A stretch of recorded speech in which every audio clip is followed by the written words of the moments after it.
Shiny Brightly, and I'm going to be doing a series of videos talking about reggae music. And one would say, why do I feel that I'm able to talk about reggae music? Well, I said reggae music started in 1968, and I was playing along with that music that they call reggae music at that time. And I made my first record when I was 11, 12, 1972.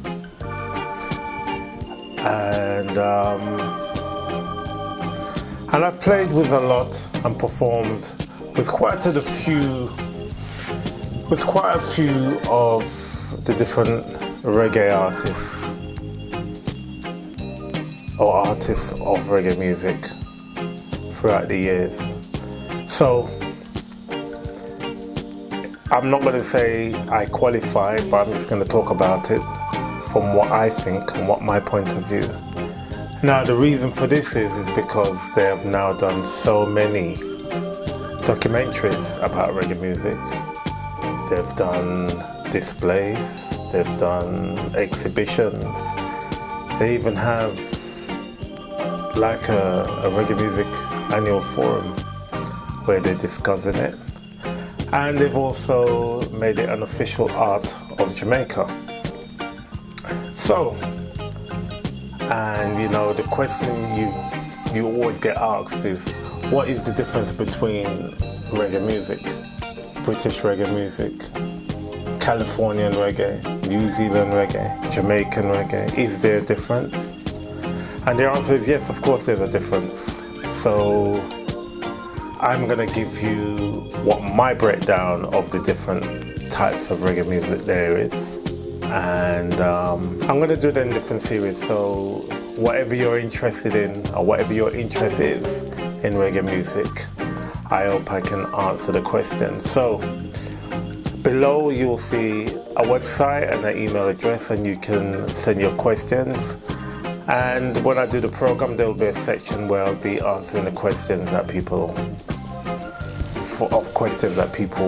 of things that people may want to know. Reggae music now, they say 50 years old. So being almost 60, again, makes me qualified to talk about it, because the whole existence of reggae music is my life and some.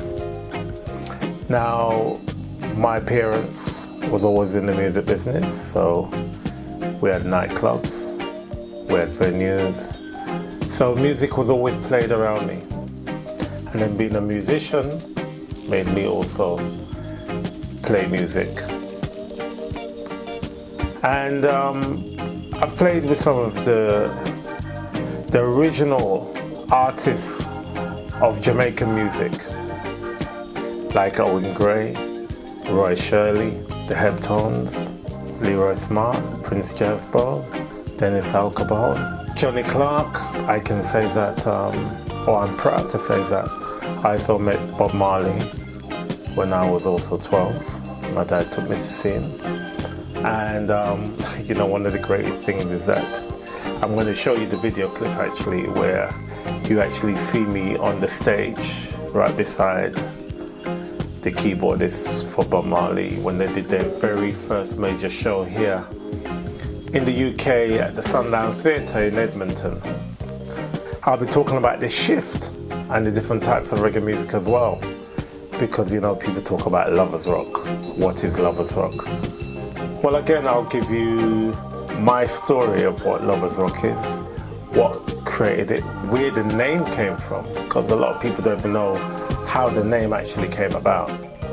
You know, there's a statement when they say, when it rains, it doesn't only rain on one housetop, which means that when I might have been saying, oh, this is lovers rock, because I'm saying this lovers rock, somebody else could have been saying it at the same time and having their reasons. So it's a name that I don't think any one person have created, but many people have used it because they can relate to it in various different ways. And with most music, it's always part of a dance.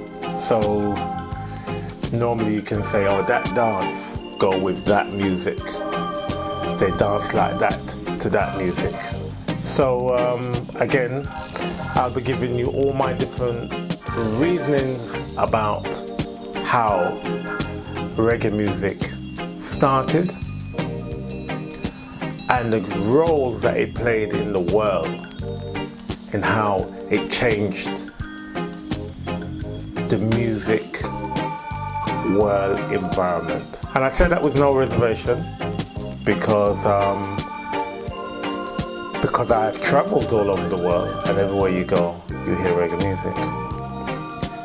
Now, there's a few music you do hear when you go around the world, but because it's what they would call, quote unquote, popular music, no one takes no notice of it.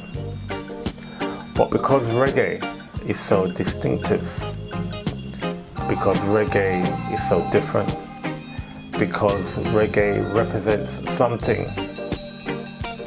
that if it's played, people's own composure changes. You know, I mean, you might be in a club and everyone's dancing away, whether they're dancing to soul, pop, classic, whatever. When a reggae record goes on, everything changes. They start to copy or pretend to be something that they're not. And that's how powerful reggae music is. And there's no other music like that that makes people's composure change when they listen to it. Their composure change when they play it. They change, everything about them change when they're introduced to it. So anyone who talks about, oh, I love reggae music or I listen to reggae music or whatever the case is, they're a changed being. From whatever there was before, they've now become a new person. Please make a note of the website, and any questions that you want to ask, I will try my best to answer it from my point of view. So I'm not here to upset anyone, but I'm here to let you know what I know.